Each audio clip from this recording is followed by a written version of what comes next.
Good morning, and thank you for taking the time to meet with me to discuss working with your daughter, Andy, and with you, Andy. It's very nice to meet you.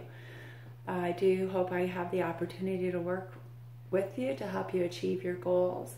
I understand that you're 17 years old. Your location is on the East Coast, West Virginia. It's your Category 2 cross-country mountain bike racer. You've been riding for 2 years, and your current goal is top 3 at age group nationals. I understand that your desire to excel in cycling. I'd like to touch on your skill as a runner and the importance of participating in more than one sport or discipline. Some ideas that I have would be duathlon, off-road triathlon, cyclocross, and possibly road riding depending on your college cycling pursuits. I will touch on the importance of this a little bit later. Although your goals are attainable, it will be an important part of your journey to define and for you to learn the difference between intrinsic and extrinsic outcomes. It will be important for Andy to learn that she only has control over herself, her training, nutrition, and the amount of effort that she is able to put forth. She will need to learn that she's not able to control things outside of herself, like the weather, the conditions of the course, and which of her competition shows up.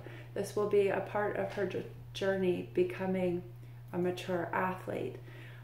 Some assumptions that we're going to take into account is that we are starting the annual training plan in early 2017 in accordance for success at the 2018 National Champ. That the parents have an unlimited supply of cash, and that you're dedicated to making Andy's dream a reality. I'm going to assume that at least one parent has the flexibility for travel to races. I live within close proximity to Andy. I want to assume that prior to high school, Andy spent some time in a USA swimming club group, and that Andy is going to be a senior in high school at the time of nationals and a junior when I began working with her. It's very important that we get her involved in the West Virginia National Interscholastic Cycling Association for experience and also for camaraderie. I feel it's an important goal to get her into the USA cycling pipeline for success. It's important we get Andy the experience she will need to be successful at a high level of competition.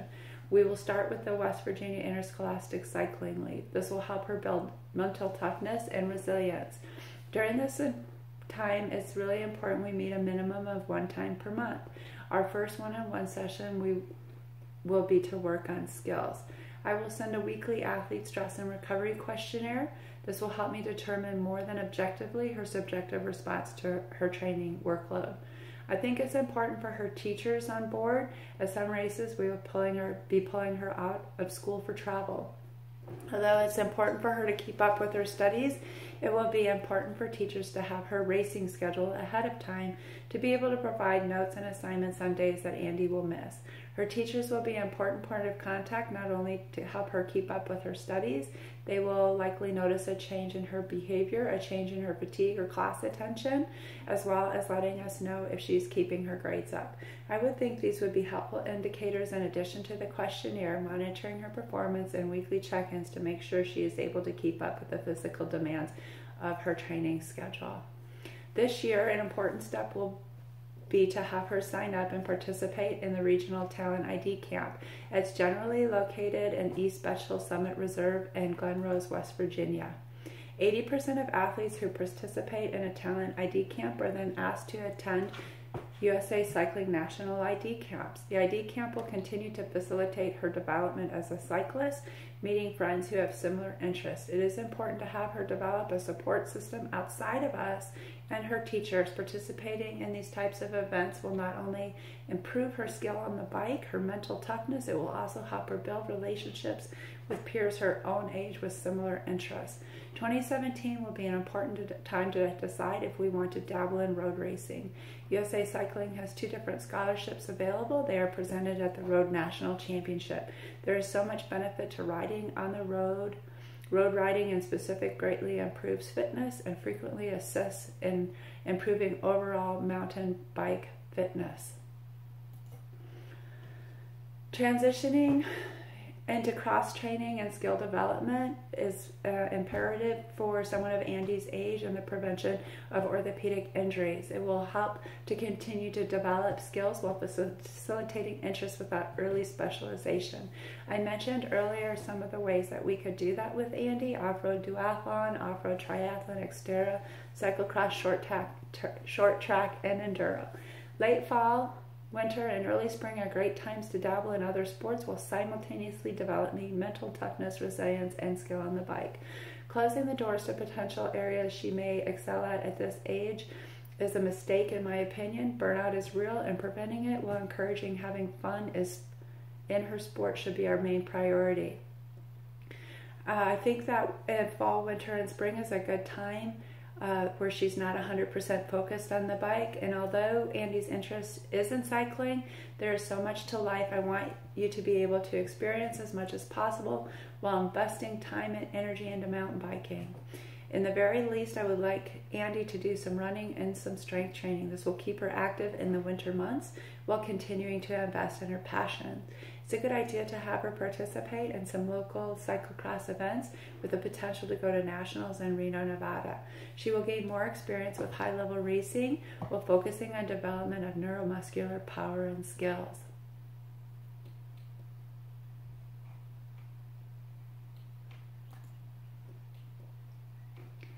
We will come out of winter and focus on some of the American mountain bike calendar. This will help her gain more experience at a higher level. She has gained the experience at the local level with the Interscholastic League as well as nationally with the Cyclocross National Championship. In the spring, we will transition back into cross-country race shape. March will be the opener in West Virginia. I feel we want to hit North Carolina and Tennessee as these locations are relatively close to us. The good news is we are planning out the next year with enough notice we will be able to put any important school functions on her annual training plan. I want everybody to understand that today, and even with a more set-in-stone annual training plan, there is always flexibility. There will be dances, college tour, illness, and although we will have the best plan in place to reach her goals going into the next 2 seasons, the best plan is always the plan that Andy will be able to adhere to while continuing to do the other things she loves and still being a kid. I touched a little bit on the USA cycling scholarships. Although these are relatively small, they will help. We will need to decide together as a team whether or not we are interested in pursuing anything on the road. I have also included a list of colleges that have varsity cycling teams. When she attends nationals next year, there will be a collegiate fair, so it will be a great opportunity to connect with schools that will be able to further her passion in the sport. I wanted to include this because I think in the big picture, it is important at this time of her life.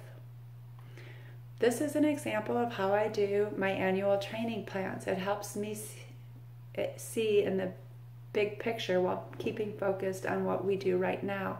I do use Training Peak software as well as WKO4 to analyze her daily and weekly workouts. I use this software to put her prescription workouts in. I generally write workouts. I may have the plan a month and a year at a time. I generally put workouts in weekly. That way I have the opportunity to connect with Andy, get the subjective feedback from her, as well as look at more objective data before I prescribe the following week. I am more than happy to oblige. I do have some athletes who like their plans in at a month at a time. This is no problem. It is generally I have to do rewrites based on the subjective and objective data I have collected from the previous week. Over the next year, we will develop what the best taper is for her events. A taper is generally defined as a reduction in the training load of athletes in the final days before an important competition with the aim of optimizing performance. It is a decrease in volume and frequency while maintaining a rather high level of intensity. Each athlete responds differently to different types of tapers. Not one taper is an end all for every athlete. I have some athletes that only perform well if their training stress balance is between a +5 and a +10, and I have other athletes who only perform well if their training stress balance is between -5 and a -10.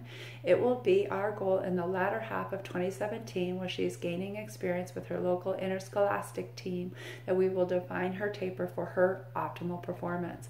It looks like for nationals, we will be looking at an 8 to 10 day taper with a reduction over that time of about 30% every 3 to 4 days. Until we actually start working together, we will not be able to properly define this.